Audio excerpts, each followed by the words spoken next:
Inside the Magic, show number 431 for July 7th, 2013.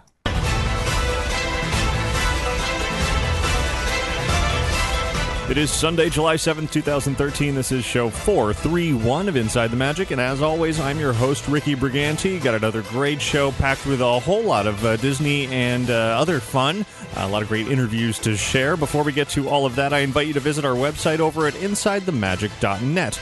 There you'll find all of our podcasts, videos, photos, news, articles, and a whole lot more. And if you ever have any news, tips, questions, comments, or anything else that you ever want to send in, you can always email me at ricky@InsideTheMagic.net, or you can call and leave a message at 407-494-4ITM. That's 4486. And now, let's get on with the show.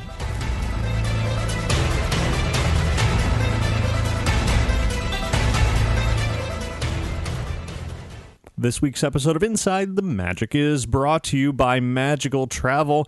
There is a special place where kids can train to be a pirate with Captain Hook while parents are off lounging the day away at an adult-exclusive pool. Let Magical Travel help you plan the perfect Disney Cruise Line vacation for your family. Free shipboard credit is available with each booking, but you're going to want to book now for the best availability and pricing by calling Magical Travel today at 866-207-8387, or visit them online at magicaltravel.com to receive a free price quote. And be sure to mention Inside the Magic for qualifying bookings to get your Disney gift card. That is, free Disney gift card for qualifying bookings when you book your Disney vacation with Magical Travel. And of course, thanks very much to all of our contributors out there. One-time donations, anybody subscribing to the recurring donation, monthly subscription available over on the website, along with a bunch of affiliate links you can click through and give Inside the Magic credit for your purchases, including Amazon.com and plenty more.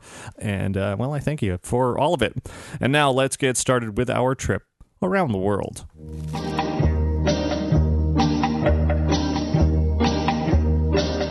This week is a rare opportunity to include some Frontierland fun in honor of the Lone Ranger hitting theaters. We'll be talking about that film, the new film from Disney, a little bit later in the show. But for now, enjoy the Frontierland area music in the background here as we jump into this week's Disney news, starting with an update on the latest limited time magic, which begins a new week of... well, I guess you could call it fun, starting tomorrow, July 8th, running through July 14th out here at Walt Disney World in Orlando at Epcot. You'll be able to experience Mickey's America Street Beat. That's right, the America Gardens Theater at Epcot is going to have a musical performance for a limited time only, of course, with Mickey, Minnie, Goofy, Donald, and a what Disney calls an energetic troupe of young performers doing hip-hop and percussion, acrobatics, because nothing says American adventure like hip-hop and acrobatics. So that's your limited time magic for this week. Meanwhile, jumping coasts over to Disneyland. There you can enjoy the magic of the Matterhorn Mountain. The same dates, July 8th through July 14th, part of limited time magic. You will be able to enjoy some tunes that relate to the Matterhorn. That is the Alpine melodies of Happy Hans and his strapping son Eric with the K. And, of course, the Mountaineers will be climbing the Matterhorn while you listen to the music. And so there you go. You get hip-hop in Orlando. You get alpine music in California. You couldn't get two genres any more different. So that's your limited time magic for this week. And actually, speaking of limited time experiences, this is one you can't look forward to anymore. Beloved favorite nighttime spectacle of the Magic Kingdom here in Orlando, Spectro Magic. It is no more. Don't count on Spectro Magic ever coming back. It, of course, disappeared from the Magic Kingdom just over 3 years ago in June of 2010 as the Main Street Electrical Parade came back to Florida. And then there were some reports recently that the parade floats for Spectro Magic that had been sitting backstage for quite some time had been destroyed. And then I reached out to Disney, and a Walt Disney World spokesperson did confirm to me, saying, yes, Spectro Magic has been retired. To use his words, and then elaborated saying, yes, it is being disassembled or destroyed, if you will, and pieces of the floats apparently are going to be retained, little bits here and there. You might see them show up in a history exhibit someday. You might see it be reintegrated into a future parade, but no plans that they have to talk about right now. Of course, SpectroMagic first debuted back on October 1st, 1991. It left the Magic Kingdom for a couple of years, beginning in 1999, and then ultimately ended its run permanently on June 5th of 2010. So if you were hoping to see SpectroMagic one more time, well, unfortunately, it's not going to happen. But I do have a little bit of a tribute I can share here, I suppose.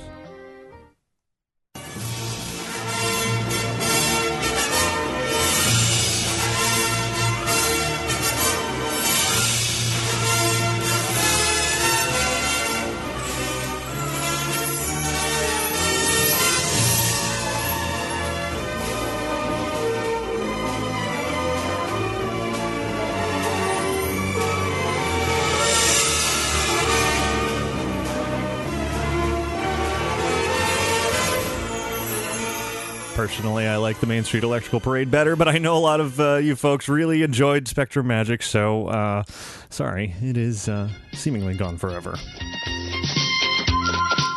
Turning our attention far and away, away from Disney, away from SpectroMagic, to the topic of Halloween Horror Nights. Now, of course, last week here on the show was our big half-year in review with Paul Berry. Hopefully everybody enjoyed that. As a result, the news that you're hearing this week is some of it's a couple of weeks old at this point, because I didn't really do the news last week, though I did briefly mention at the top of the show that there was some Halloween Horror Nights development going on, and out here at Universal Orlando at the stroke of midnight, about a week and a half ago or so, the first haunted house announcement, that is, for this year was made. It's The Cabin in the Woods. Great horror film. Really, really enjoyed it. In addition to announcing that, which I've actually got a lot more to share about The Cabin in the Woods, including a really great interview a little bit later in this week's show.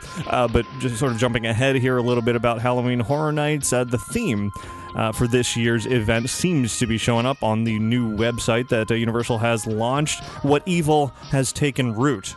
It appears to be the tagline for this year's event. There's a bit of an online sort of interactive experience that you can take part in this year. eviltakesroot.com is a website that Universal has set up, featuring a lone blogger, as they're calling it, posting evidence via video as to what is going on. And I see, we're going to see that develop over the next few weeks. They're also using social media, Facebook, etc., to really engage everybody as we lead up to the event starting on September 20th. It was also revealed that the Legendary Truth, of course, we talked about a few weeks ago here, that it was going to have a much larger presence this year. Legendary Truth, the collective and interactive game experience, as they're calling it on the website, will be available to frequent Fear Pass holders this year. Keeping with the Halloween Horror Nights theme, like I said, there's going to be a little bit more on that later in this week's show, but keeping with that theme, over at the Orange County Regional History Center in downtown Orlando, in partnership with Universal Orlando, they have announced a special upcoming dinner event called A Haunting Look at History. It's going to take place on Saturday, August 24th, the same day their ongoing exhibit that we've talked about here on the show before is going to be updated for the fall/Halloween season, but this particular dinner event is going to offer a behind-the-scenes look at creations from the 2011 version of Horror Nights, including Lady Luck and The Forsaken. It's really surrounding some historically based experiences and haunted houses. The event's going to happen from 6 p.m. to 9 p.m., again, August 24th. Tickets are $40 for members and $55 for non-members. That includes a reception, dinner, and the presentation, which will be put on by several folks, very talented folks from Universal's art and design team. You can buy tickets by calling 407-836-7010. Turning away from Horror Nights for now to, again, a lot of sort of shifts that have nothing to do with each other on this week's show. Completely different from Halloween Horror Nights is Legoland Florida, a theme park about an hour or so south of Walt Disney World that definitely aims itself at children. young children, in fact, elementary school age, maybe up into teens, but really younger kids. Anyway, this past week, they opened up a new expansion of the park called the World of Chima. I was there for the grand opening of that. It is a whole new area to the park that includes most prominently the Quest for Chi ride. Of course, all of this is based on the new Chima product line that has been newly launched. You can buy the Lego kits to build all of the characters and play sets and all of that. You can also watch the Legends of Chima show on the Cartoon Network, and all of it is going on simultaneously, which is pretty rare for a new product line to launch on TV and in toys, and also be built in a theme park at the same time. The Quest for Chi ride is a splash battle attraction. You step aboard a boat that's armed with these water cannons, and you just go crazy with the water cannons, squirting anything that moves, essentially squirting each other. You absolutely 100% will get soaked. I went on it, I think 3 times, and definitely got very wet. It is a fun ride. It certainly shouldn't be compared to anything in any other theme park. Very different type of audience that Legoland Florida tailors to. If you want to see more about the World of Chima, the Quest for Chi ride, and everything else in the World of Chima, head over to InsideTheMagic.net and check our YouTube channel for a complete ride-through video with a multiple camera angle edit over on our YouTube channel. So lots of exciting special events are coming up, and for the last few days, culminating in today, the complete schedule for this year's San Diego Comic-Con is now available and online, detailing all of the exciting panels, presentations, experiences, etc. I will be going out to Comic-Con once again. It's about less than 2 weeks away, about a week and a half away from now.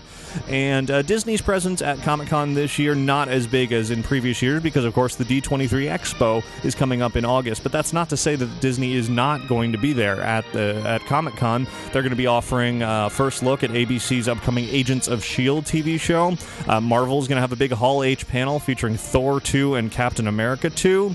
Capcom's going to have a panel on DuckTales Remastered, and they're promising some surprises there. There's going to be a 25th anniversary panel for Who Framed Roger Rabbit, as well as a 25th anniversary panel for the Disney Afternoon with some of the creators of those shows. I'm really looking forward to that.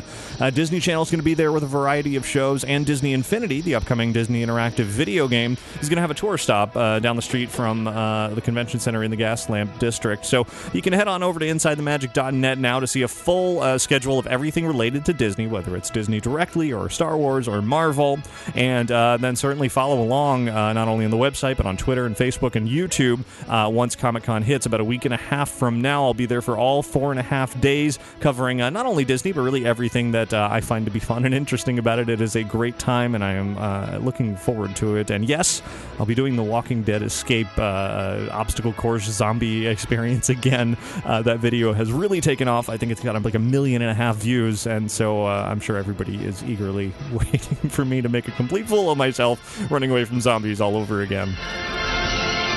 Speaking of the D23 Expo, however, this is a bit of a catch-up on the last couple of weeks of news. We hinted at a little bit of, and talked about a little bit of some of this news on last week's half-year in review show, but let's kind of run through all the more specific details now. For those of you going to the D23 Expo in August in the Anaheim Convention Center, just down the street from Disneyland, you're worried about the lines. Well, D23 has announced something they're calling Stage Pass this year, essentially a fast pass for the lines for Stage 23 and Stage 28 at the D23 Expo. A limited number of tickets are going to be available at the Expo at no additional charge, just like Fast Pass is. And if you get one of those tickets, you'll have guaranteed seating at, like I said, the presentations in either Stage 23 or Stage 28. There will be a distribution area between halls A and B on the show floor during normal operating hours, and it's going to work like this. Basically, if there's a session you want to go to, and the session is before 11 a.m.,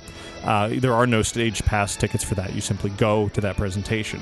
If the presentation is taking place between 11 a.m. and 3 p.m., then ticket distribution for that begins at 9 in the morning. So you have to go first thing in the morning to get your ticket. For sessions that are after 3 p.m., ticket distribution starts at 12:30. So I know it's a little bit confusing. You're just going to have to keep checking back and try to get a hold of those tickets, but it definitely beats waiting in line. You can actually gather all of your D23 Expo tickets for your entire party, friends, family, whoever. One person can get stage pass tickets for lots of people as long as you're holding all of their tickets, so that helps as well. However, there is not going to be a stage pass available for the D23 Arena where all the biggest presentations take place. That arena holds 4,000 people this year, increased from previous D23 Expos. There will also be an overflow theater showing a live stream of what's going on in the arena for up to 2,000 people there. So D23 has heard you.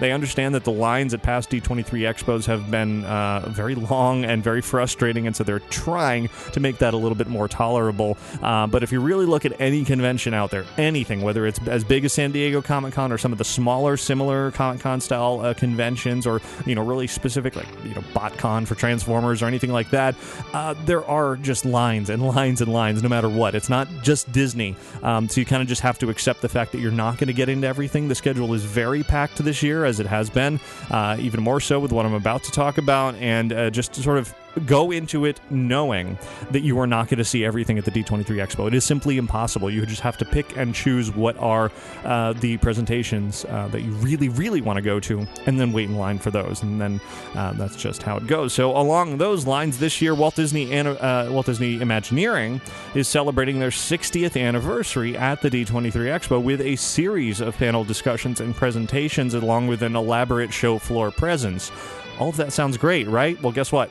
All of that is in place of a big Disney Parks and Resorts presentation in the arena. That's right, there will be no Disney Parks and Resorts presentation in the D23 Arena this year. That's basically means D23 is saying do not expect huge announcements coming out of the D23 Expo. Don't expect something like what happened in 2009, where they announced New Fantasyland and Star Tours 2, and then everybody went back in 2011 and they didn't really announce much of anything. They're basically trying to say to everybody, now set your expectations properly. You're going to have fun. There's going to be a lot of really interesting presentations. A lot of Imagineers are going to be around to talk to, but don't expect these monumental revelations coming out of it, because it's really a celebration of Disney, not so much a giant press conference, if you will. With that said, in place, so if you will, of this time slot that was formerly the Parks and Resorts presentation in the arena, they're going to be putting on a screening of Disney's upcoming film, Planes, in the arena with some special guests. I would assume that means probably Dane Cook, who voices the lead character in Planes, probably some other voices from Planes as well. But that's sort of mid-afternoon, around, I think it's 3 or 3:30 p.m. That's when the Parks presentation was in 2011. This year it's going to be a Planes screening instead. Now, I asked D23's Jeffrey Epstein why they've made this change. Why are you not having this big Parks and Resorts presentation this year? And he responded to me via email and said, quote, based on guest feedback, we are doing more panels/presentations in the other venues, which will enable parks to focus on specific topics while also catering to an overall larger crowd over the 3 days.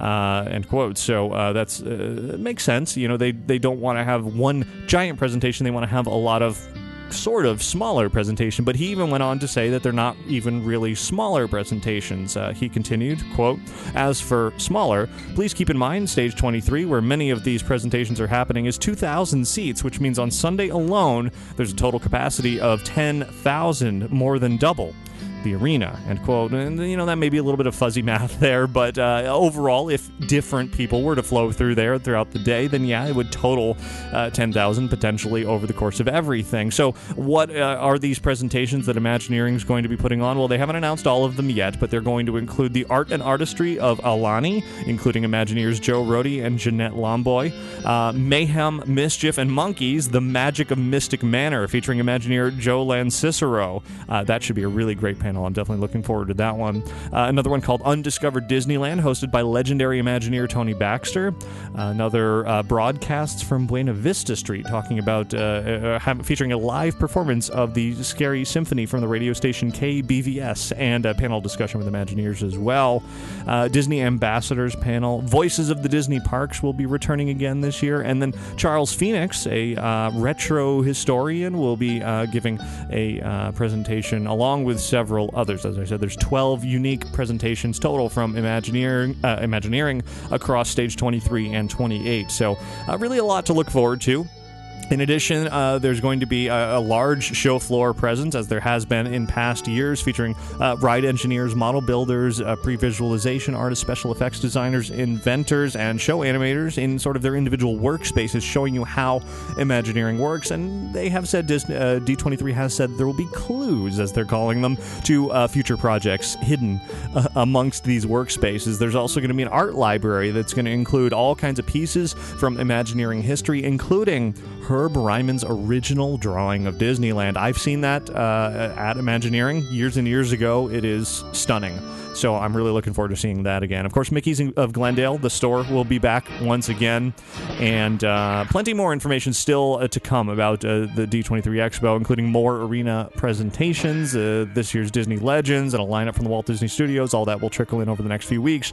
But certainly a change for Disney parks and resorts this year. One more update for the D23 Expo this year. For the first time ever is going to be the a la mode costume contest. It is Disney's first sort of official cosplay competition, and named, of course, after The Incredibles costume designer Edna Mode. That's going to take place on Friday, August 9th at 2:30 p.m. in Stage 23. They're going to be awarding collectible trophies. Of course, the trophy is shaped like Edna Mode herself. Who else? And the categories in which the trophies will be awarded are original design, or inspired by, recreation, craftsmanship, young fan, and best in show. Now, here's the catch. The contest is only 2 hours in length, and I say only because you can imagine, I mean, that sounds like a long time. You can imagine it being a lot longer if absolutely every costume was accepted. So what you have to do if you want to be part of this costume contest is send in an entry form now. Not when you get there. Now. A deadline for entry is July 21st. So just a couple of weeks away. You have to send in information about what your costume is, maybe a picture of it. I didn't even look into the details because I'm not going to be entering it, but I definitely will go and check it out. I'm looking forward to seeing what everybody's costumes look like. These are always fun and exciting, and I'm glad Disney is encouraging more dressing up for the D23 Expo this year.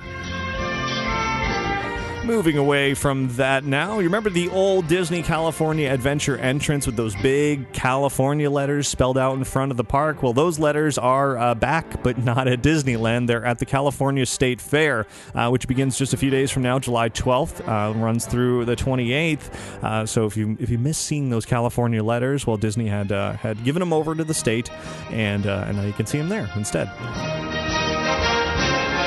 Now, we've talked in recent weeks about the new Mickey Mouse shorts, and more have been released recently. Well, if you haven't had a chance to see them, or maybe you haven't seen all of them yet, Disney has set up a couple of really handy ways to see them all together, and that's just simply go to the new website, mickey.disney.com. It's the Mickey and Friends website, and they feature a lot of things there, not just the shorts, but the shorts are really kind of the primary focus. You can also download the new Mickey video app from the iTunes App Store, and watch them that way as well.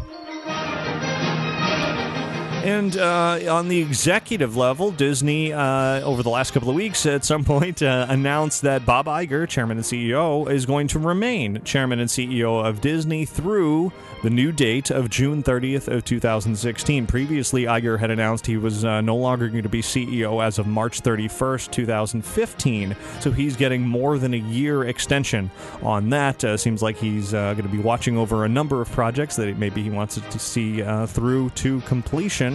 So we got another 3 years or so, a little more than 3 years, a little less than 3 years, actually. I guess we're in July now, before Mr. Iger is gone from Disney.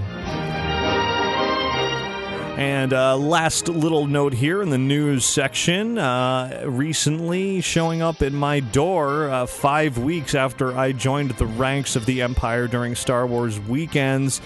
That's right, my custom Stormtrooper figure showed up. This is the D-Tech Me experience. It showed up in a big black box with the Star Wars logo on it, and when I opened it, there I was, in the Stormtrooper form, looking right back at myself. The likeness, much like the Carbon Freeze Me figure that I got last year, is pretty spot on. Definitely looks like me. It's not my body. It's certainly not my hair. It was kind of odd seeing myself with semi-short hair for once. Makes me think I need a haircut. But yeah, it was certainly certainly interesting to see this another tiny figure in full color, this time with my face on it. So anyway, that you can, if you want to see more of my Stormtrooper figure, head over to InsideTheMagic.net. There's photos and videos and all of that. But that'll do it for your news from around the world this week.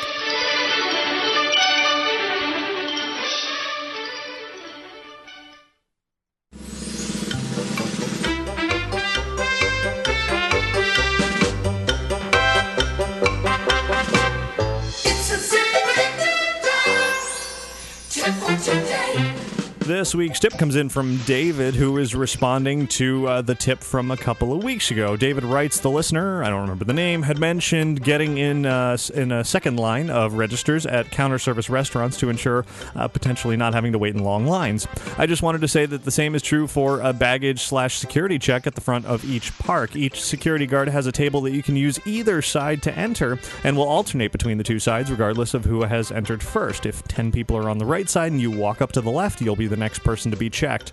The security lines can sometimes look like a jumbled up crowd, but it's usually pretty easy to spot out a nice spot to claim which line you're in. Also, in the interest of quick service, I'd like to say this: open your bags while standing in those security lines, not when you get to the front. It helps you get through the bag check quicker, and it's also courteous to the giant crowd of people behind you. David, great tips there. Also, they like you to take your, if you have a purse or a backpack or any kind of a bag that goes over your shoulder or over your neck, take that off before you get there. Hold it in your hand, hold it open, be ready to put it on the table and ready to go for them to quickly check through it. And then as soon as you walk up, they'll check it, you'll move on, everybody will move faster, and that is definitely a good tip to take with you to the parks. Everybody else, email your tips into tips@InsideTheMagic.net.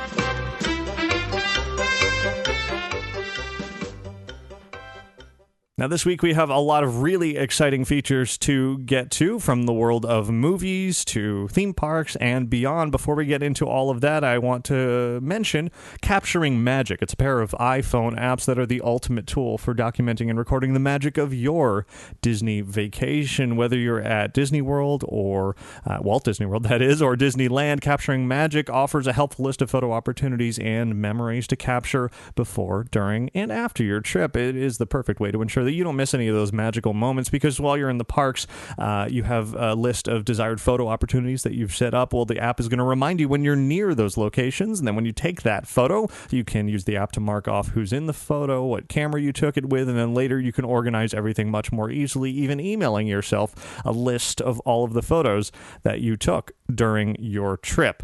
Capturing Magic, the iPhone apps, you can find them simply by searching on the iTunes Music Store, or App Store for that matter, the iTunes App Store. Capturing Magic is what you want to look for. Action!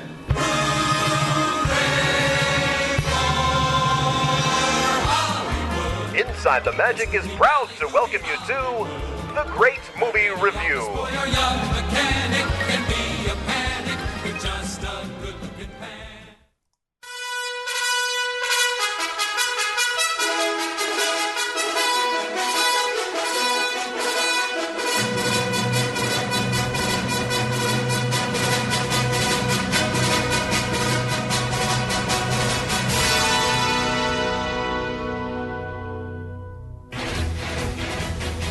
Should be pretty obvious by now what movie I'm going to be talking about this week. Of course, it is none other than The Lone Ranger, starring Armie Hammer and Johnny Depp, amongst many others. And I have to say, I kind of like The Lone Ranger. Now, I'm going to preface this review, number one, by saying this is spoiler-free, as usual, so don't worry if you haven't seen it yet. But number two, before I actually get into the review, this is something that's not only been bugging me, but been bugging many who have seen The Lone Ranger and liked it. You know, it's not a perfect movie. It may not even be a great movie, but it is a good movie, and it is a fun movie, certainly.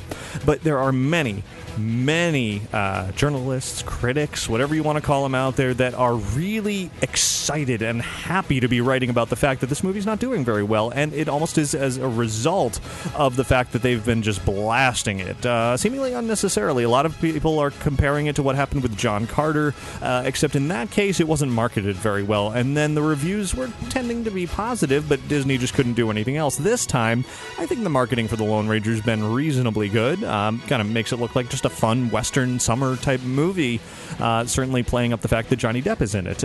But it seems like critics this time around just really want the Lone Ranger to fail for some reason. Whether it's a good movie or not, don't care. It should just fail. Disney should just write it off, forget it, pretend it doesn't exist for some reason. And that leads me to sort of another topic here. Why is there so much emphasis on box office returns? Should we really care? The Lone Ranger so far in the first 5 days over this long 4th of July weekend has made just under $50 million. Not a great opening. Apparently it's better than some other recent westerns like Cowboys and Aliens, which also did not do very well, but not by much. But do we care? Why should the general public even care how much money a movie makes? Shareholders, certainly, for Disney, care. People at Disney, those who made the movie, those who are in the movie, yeah, they all care. But for the average moviegoer, why so many articles and emphasis on how much money, did it reach the budget? Is it going to, be a flop? Is Disney going to write it down by hundreds of millions? Who cares? Is it a good movie? That should be what we're really all concerned about. And you know what? The Lone Ranger it's a good movie. I enjoyed it. It's fun. It's funny. It's a 2.5-hour movie, a little longer than I probably would have wanted it to be. Begins quite unexpectedly, actually, with kind of an odd narrative element that I don't want to spoil. But that continues throughout the film, all the way through the closing credits, and it offers a little bit of extra humor to it. Of course, the Lone Ranger is the tale of lawman John Reed. He's a suit-wearing lawyer from the West, brother of one of the famed Texas Rangers. Of course, ultimately, well, as the title suggests, he becomes the Lone Ranger. He ultimately partners up with Tonto, though about a third of the movie is how that all takes place. How does he become the Lone Ranger? How does he end up with Tonto? What is their goal? Who are they going after? Who is Tonto, for that matter? He's a kind of an outcast of the Cherokee Native American tribe. Well, together, they're both going after who ends up being a pretty good big screen villain known as Butch Cavendish, played by character actor William Fichtner. He's a good villain. Not that he's a good guy, but he's a good villain. He's very evil. It's he's got some certainly unexpectedly gory, violent tendencies. Again, I don't want to spoil it here, but the movie is rated PG-13, and not everybody feels like it should be PG-13. It is definitely extra violent at times. There's a lot of gunslinging, and there's a lot of, sort of bodies flying, very almost animated style, right? And you don't mind that so much. But when it's sort of personal and you see every gun shot land and you can kind of feel the impact of it, well, that happens too in this film. And there's definitely some particularly gory moments that were surprising in this film. I didn't mind it so much because I love horror movies and that kind of thing. But those expecting a family-friendly movie, Lone Rangers may not be for you, depending on your family's sensibility. PG-13 is definitely towing the line here on this one. However, there's a good mix of all that violence, certainly with the villain and with everything else. There is a lot of off-the-wall humor, particularly from Johnny Depp and, of all characters, Silver, the Lone Ranger's horse. There's a lot of sort of interaction there that offers quite a lot of humorous moments, almost too much at times. Johnny Depp is kind of puzzling as Tonto. You don't know whether you're supposed to laugh with him or laugh at him or take him seriously, and it's usually a combination of all of those. He's very straight-faced for a lot of the movie. And then, of course, there's Armie Hammer in the title role. He's there. He's good enough, I suppose, but he's rarely the star. You would think the Lone Ranger's the star of the Lone Ranger, but it's kind of Tonto. The Armie Hammer takes the Lone Ranger takes a lot of the brunt of many of the jokes. Ultimately, he is, heroic, of course, but it takes a while to get there. The film, there's been articles about the movie being racist. There's, it seems like everybody's out to get this movie. The movie's not racist. In fact, their treatment of Native Americans is rather respectful. There are, other than Johnny Depp, who is clearly not a Native American, he is playing Tonto, maybe there's a little bit of weirdness there. But there are other actual Native Americans in the film, and they do a very good job. And most of all, in the end, there's a very extended grand finale of this movie, and it is great. The last part of this film is the best part. Really worth the journey to get there. It's a little bit long, as I said. Could have been tightened down a bit. Helena Bonham Carter's character of Red Harrington, kind of unnecessary. Probably could have cut her out completely. Would have brought the runtime down a little bit, would have tightened the story up a little bit. But overall, I enjoyed The Lone Ranger. I'm not apologetic about it in the slightest. It's not a great movie by any means, but a lot of comparisons, of course, are being made with the Pirates of the Caribbean series because it's the same director, same producer, Johnny Depp is in it, etc. Not as good as the first Pirates film, but honestly, I think I liked The Lone Ranger better than Pirates 2 and 3 and maybe even 4. I know I'm not in agreement with everybody when I say I liked Part 4 better than 2 and 3. Some people say yes, some people say no, but regardless, The Lone Ranger's at least up there with Part 4, and I didn't like 2 and 3 at all, Pirates, but so it's not quite an original Pirates. I don't think The Lone Ranger's going to start a series of sequels. It's not going to be a new franchise or anything. I don't think it'll be nearly as successful as Disney wishes it will be, and a lot of that can be attributed, that is, to what I said about the critics really just out to get this film. So I do recommend it. I would say go see The Lone Ranger. It's not a terribly thought-provoking film. It's just kind of It's a fun summer movie that I if you don't mind a little bit of violence and just a tiny bit of gore, if you can enjoy that and add some sort of quirky humor to it, I think you'll enjoy it. So I give it a recommendation.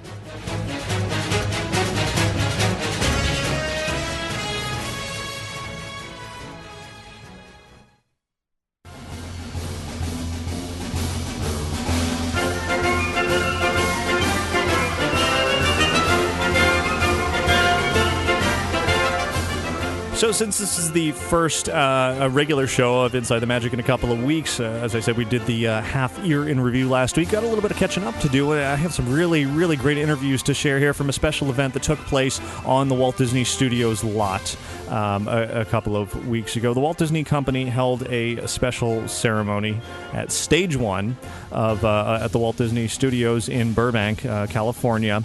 And that stage is where the Mickey Mouse Club, the original, was filmed from 1955 to 1959, and the reason they were holding this special ceremony was to honor the late Annette Funicello, of course, everybody's beloved Mouseketeer and actress, and so much more. They were rededicating the stage, the Annette Funicello stage, and there in attendance at the event were a number of very special people gathered together at the Walt Disney Studios to really honor her memory and make sure that she is kept alive through everybody's thoughts. Included amongst that group were many of the remaining Mouseketeers that are still around, as well as Richard Sherman was there, of course, a famed Disney songwriter.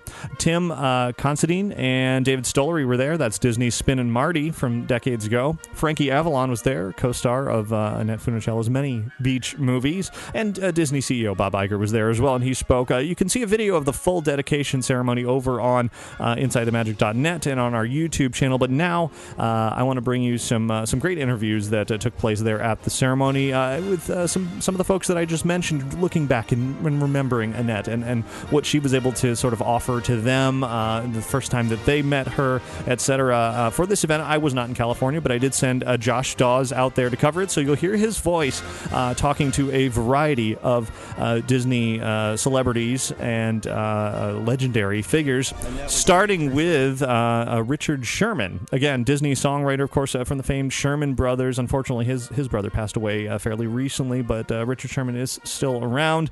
And now let's head over to the Walt Disney Studios to hear some of his memories of Annette Funicello. And Annette was very crucial in starting your career with Disney. You want to talk a little about that? Well, my brother Bob and I always referred to Annette as our lucky star because she was the one that sort of brought us to the attention of Walt Disney. We were pop songwriters, and we had written a little song called Tall Paul. She recorded it and made a big hit out of it, top 10 song, and we were asked to do more songs for Annette, which we were happy to do.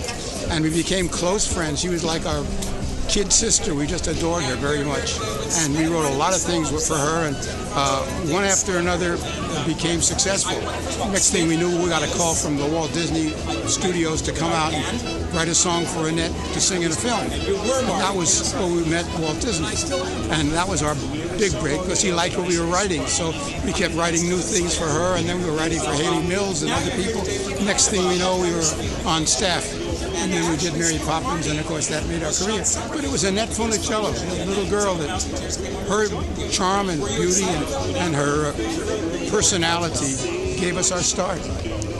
Do you have any advice for the Disney Channel stars of today that have a similar, career that Annette had that they could learn from Annette? The one thing I think every youngster that is coming up could learn from Annette is humility. Humility. Not to take yourself so seriously and give it everything you've got all the time and not be stuck on yourself. Give to the other people. She was always that way. She was a giving person. She gave it in every way. And she never ever took herself that seriously. Look at me, I'm a big star. She wasn't. She was not like that. She became a big star, but she wasn't like that. That's great. And now, is there a question, you do a lot of Disney events, is there a question that no one ever asks, that you always wish they would ask, that you're dying to tell that story? Okay, wait a second, that's a tough one. Well, they ask so many questions so many times. I feel that I've talked myself out on things. There's so many positives that come to my mind. I just feel very grateful to have had the opportunity to work at Disney Studios, and I've been involved with them. To this day, I'm right now working on a stage version of Jungle Book. It's opening in Chicago, and I'm very excited about that. So I don't know. They've asked all the questions, and I tried to answer them the best I could. Awesome.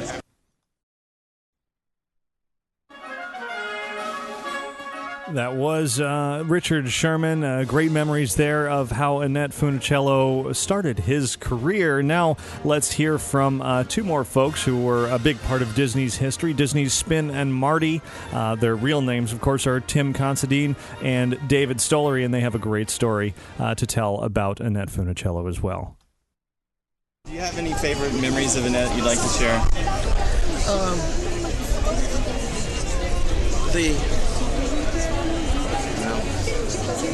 The first time that any of Dave and I, ever had any brush with celebrity or knew anything about celebrity or ever gave it a thought was when we were asked to go out to Disneyland and sign autographs. And Dave and I thought that was hysterical, that someone would want us to sign something. And we went out with Annette.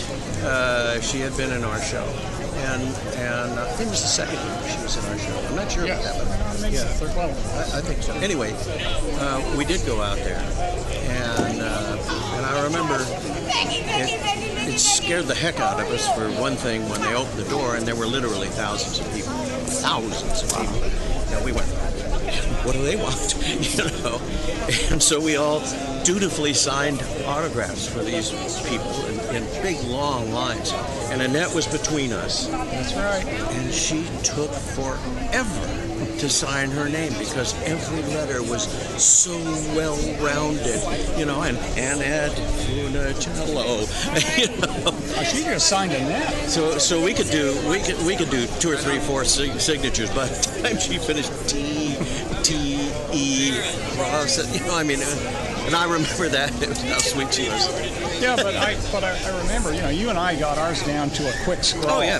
Okay. Yeah. And had time to interface, talk to the kids coming past. But they gave us a break every little, hour and a half or something. And I remember Annette, she was so worried about keeping the line moving that all during her break, she just signed extra photographs. So I remember that.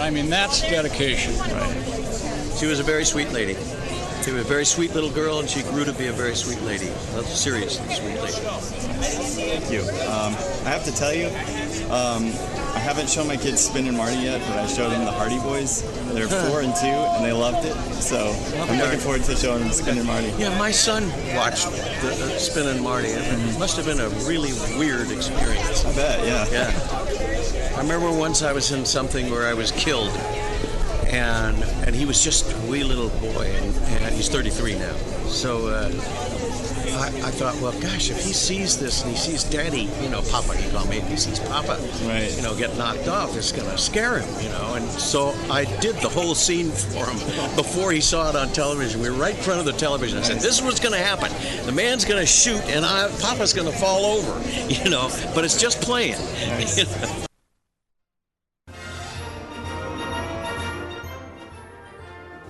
Some more great stories there about Annette Funicello. So many fond memories, certainly. And when you think of Annette, not only do you think of her being a Mouseketeer and part of the Mickey Mouse Club, but also her work on the Beach Party movies with none other than Frankie Avalon, who here is going to tell, starting with his story of how he first met Annette, and then a little bit more.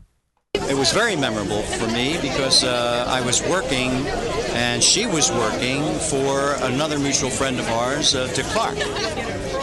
And we were doing a concert at the Hollywood Palladium. And she must have been about 15 or 16 years old. Of course, I was a little bit older. But I met her, and she was the cutest, most darling little gal that you would ever meet. And finally, I got her phone number, and she was living in Encino. And I gave her a phone call, went to her house, met her mom and dad, and took her on a date. So we went and had some pizza. So that was my first recollection of Annette many years ago. Now, Disney Channel's got this upcoming Teen Beach movie. Are you involved with that? Have you seen anything about that? No, but someone told me, that I don't. Is it animated or is it live? It's live action. It's live action, huh? The crazy biker gang. And is that right? Yeah, it looks like a lot of fun. I can't wait to see that one. Yeah, won't be as good as ours, but they'll try it. Yeah. What was your favorite of all the beach movies you did together? Well, to me, they were all alike. I mean, they were just fun. You know what's amazing about that? We did about 7 or 8 of them. The amazing thing that I think about is the fact that the Beach Party pictures really were representative of Frankie and Annette. You don't know who was in the pictures, this, that, whatever. It was the relationship of young love of Frankie and Annette. That's what it was. And as you heard the applause there, that meant the beginning of that ceremony that I mentioned earlier, the dedication of Stage 1 at the Walt Disney Studios. You want to see that, head on over to InsideTheMagic.net and also see some photos and a little bit of fun sort of sound bites from the Mouseketeers who were there as well. Thanks very much to Josh Dawes for covering that special event. Annette Funicello is certainly an important part of Disney history that is most definitely missed in this world, but at least Disney has indeed dedicated that stage to her, and everybody remembers her very, very well.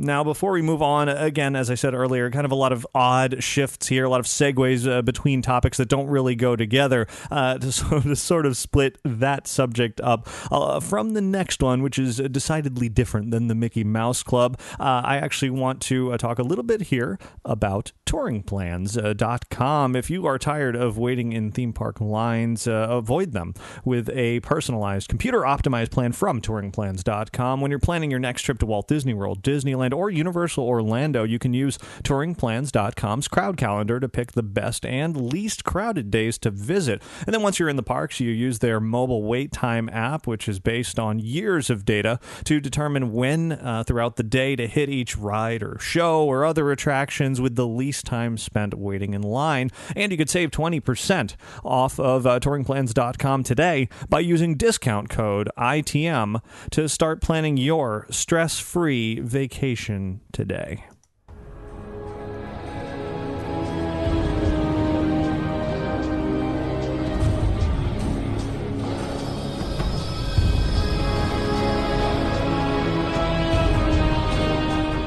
Now, by the spooky music you're hearing here in the background, this is most definitely very different from the Mickey Mouse Club. As we move into Halloween season, almost, I know it's still summer, but we're starting to ramp up into the Halloween season at the theme parks. We're going to talk about a little bit about Universal Orlando's Halloween Horror Nights here. As I mentioned earlier, it was announced that Cabin in the Woods is the very first haunted house announced as part of many, of course, that will appear at Halloween Horror Nights, only out here in Orlando. It's not going to be in Hollywood. And I wanted to, of course, find out as much as I possibly could about this maze before having a chance to experience it come September when the event begins and then runs even past Halloween on select nights, November 1st and 2nd, all the way through this year. Really excited for that.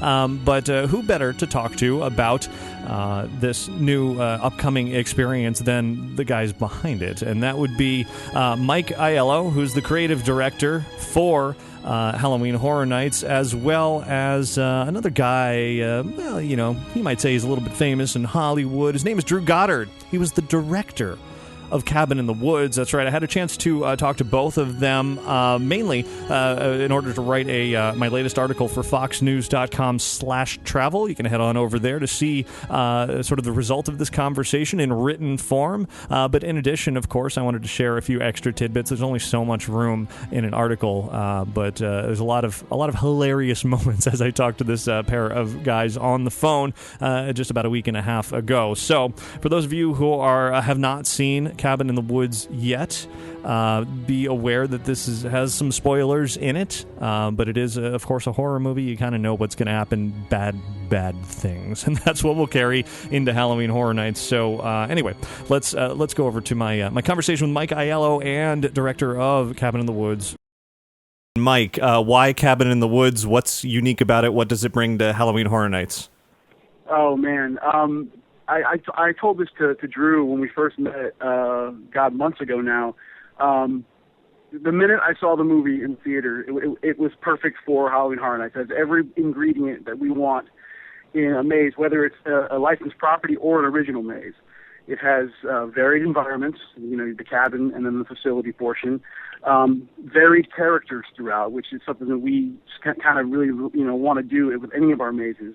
You know, the past mazes we've had that have been really popular, Scary Tales, we've always had varied characters within all of those rooms and all those environments. And Cabin in the Woods fell right into that realm. And it was just a really, really amazing story. The characters are all so freaking cool to look at.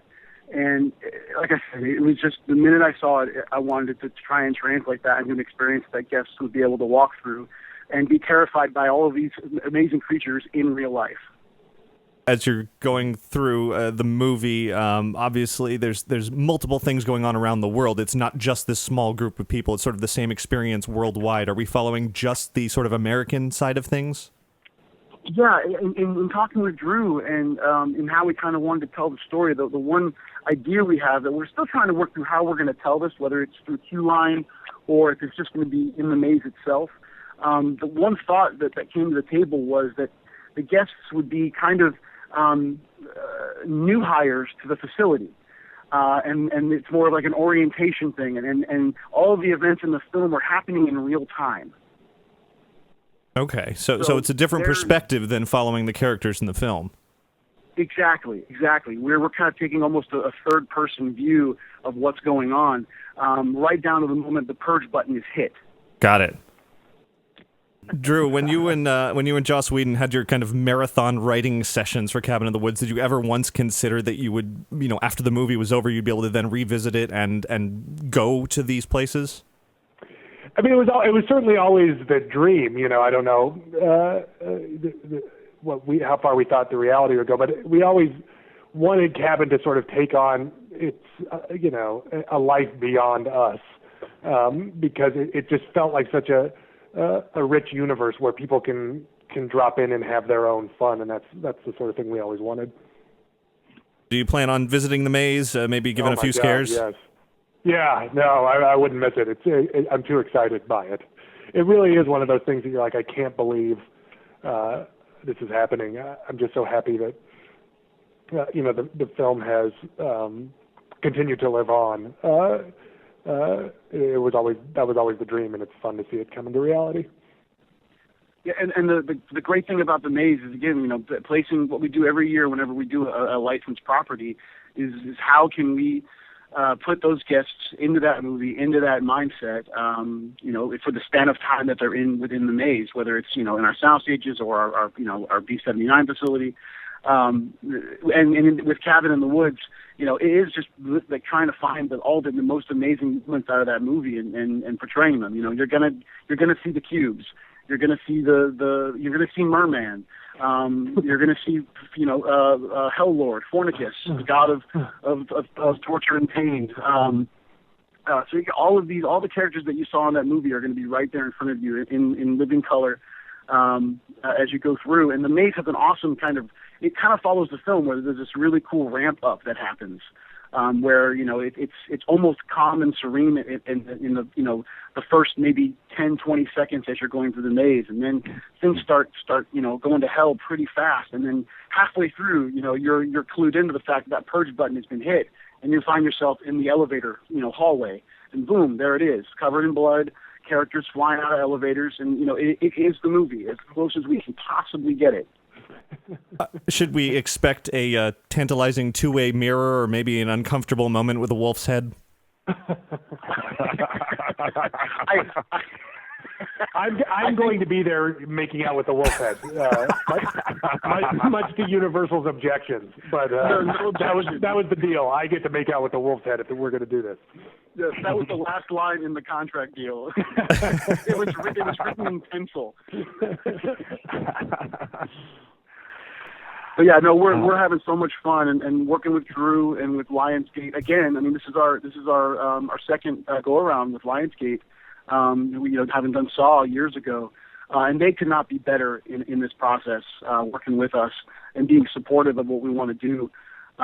It's again, you said it. It's kind of a dream come true on both ends. To be able to translate his amazing film in a new way for the guests to be able to interact with it in a way that they haven't done before.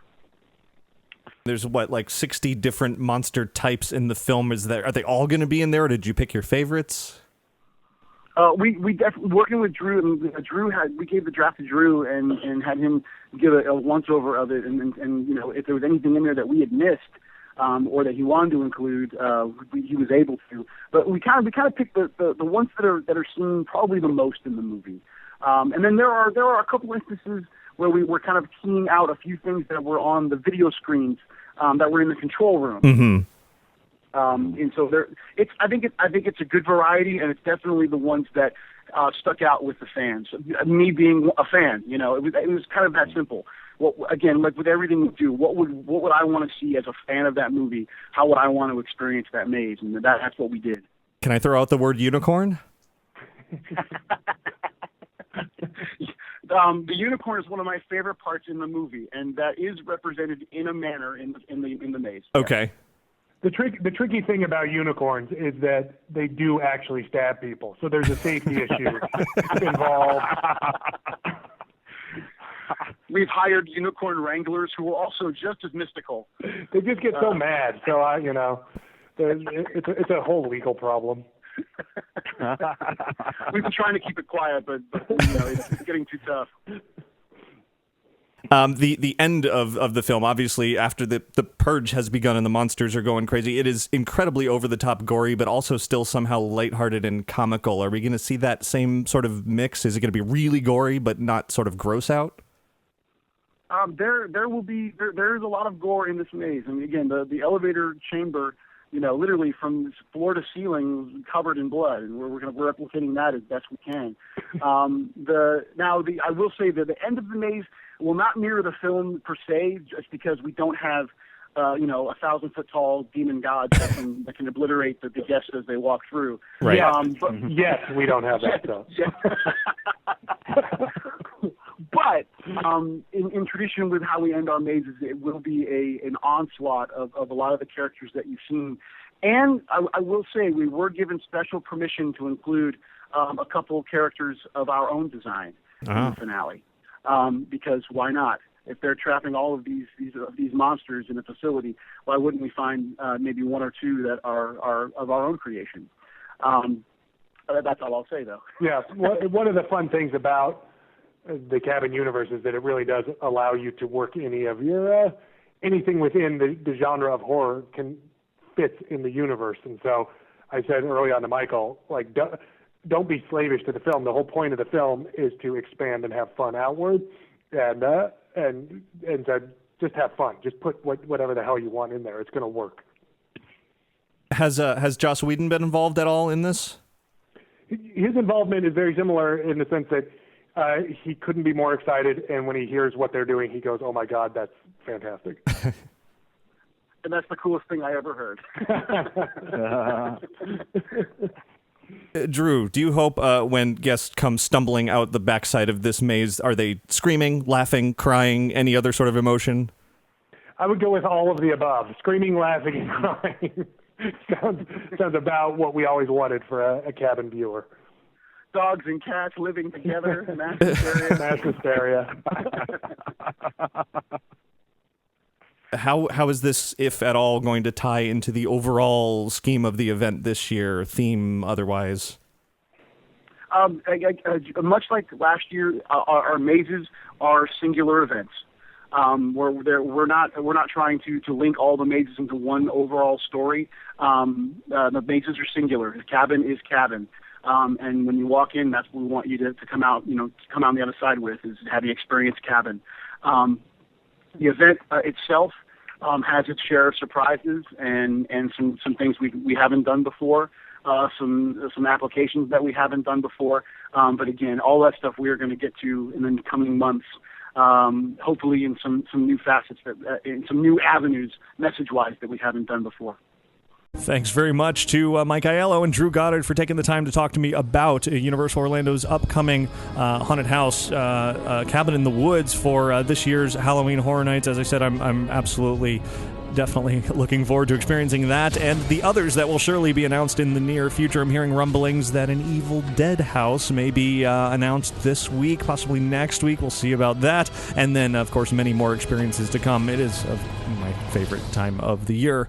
And as if I haven't said it enough, I'm definitely looking forward to seeing all of it. So that's all from Halloween Horror Nights for now. Hey, Ricky. Hi, Ricky. Hi, Ricky. Hey, Ricky. Hi, Ricky. Hi, Ricky. Hey, Ricky. Ricky, this is amazing. Ladies and gentlemen, boys and girls. Inside the Magic, listener feedback.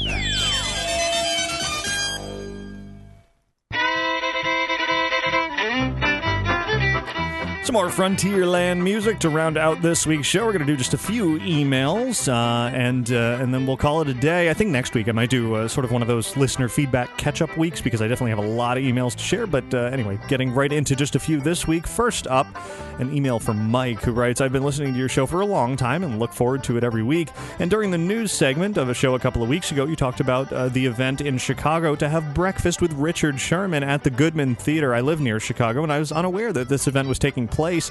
Thanks to you talking about it, I purchased tickets, and my wife and I attended the event. It turned out to be an unbelievable event. Richard Sherman sat at a piano and was being interviewed for about an hour as he would tell a story, and he would then play part or all of a song that he wrote.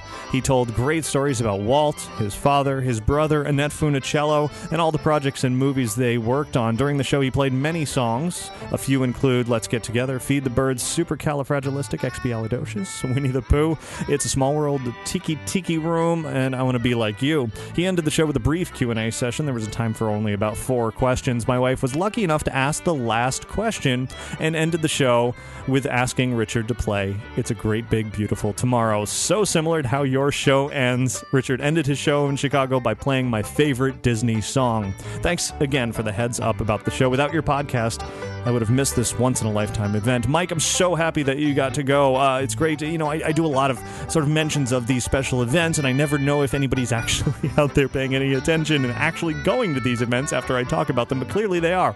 And I'm really glad that, one little mention here on the show of that gave you and your wife an opportunity to see that wonderful, what sounds like a really wonderful presentation and performance. Of course, Richard Sherman, along with Alan Menken, are going to be putting on a performance at the D23 Expo in August, and I'm really looking forward to that. I had the pleasure of seeing Richard Sherman perform at the Destination D event, I think it was last year, maybe the year before, when he was out here in Orlando, and that was phenomenal. So anytime you get a chance to see and hear Richard Sherman play, it is worth jumping at the opportunity. Next up, an email from Evan, who writes, my dad was just reminiscing on old times at Disneyland when he was a kid and mentioned loving a 360-degree film titled America the Beautiful.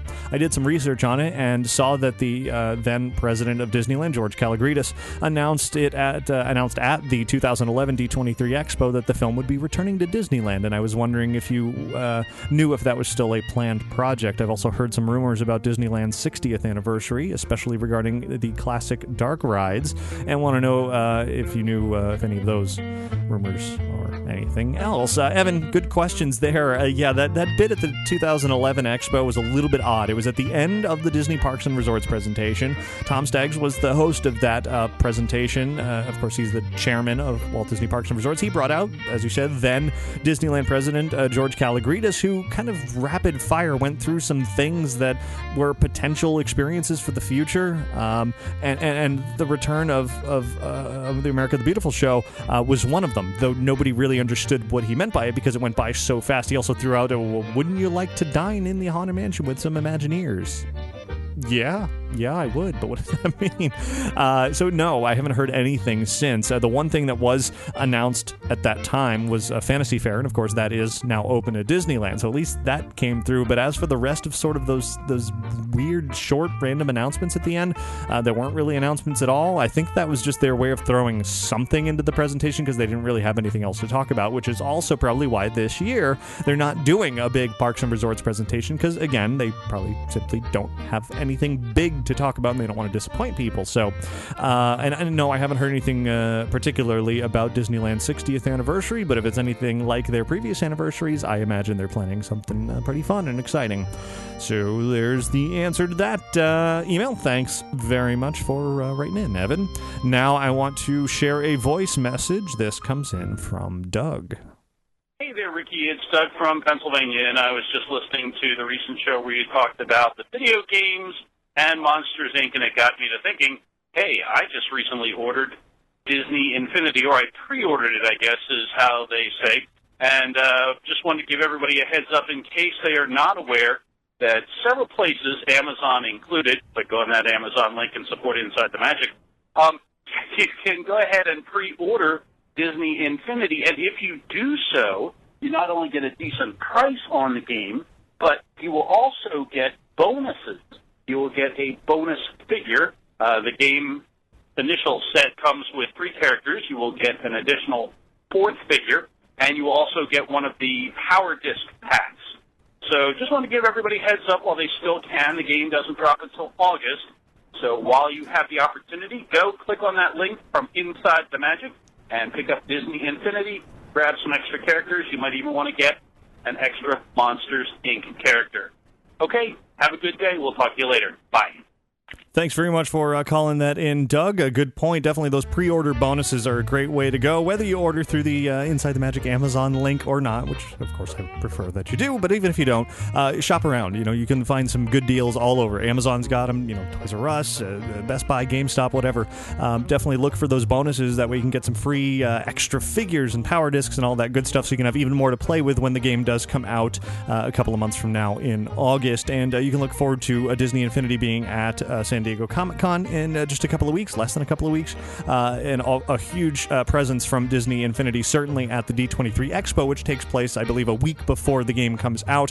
I've read rumblings that there will be a Disney Interactive / Disney Infinity presentation in the arena at the Expo, though that has not been officially announced yet. I'm sure it will be very soon, so definitely look for much more from Infinity to come very soon. And that is where I will be ending the listener feedback this week.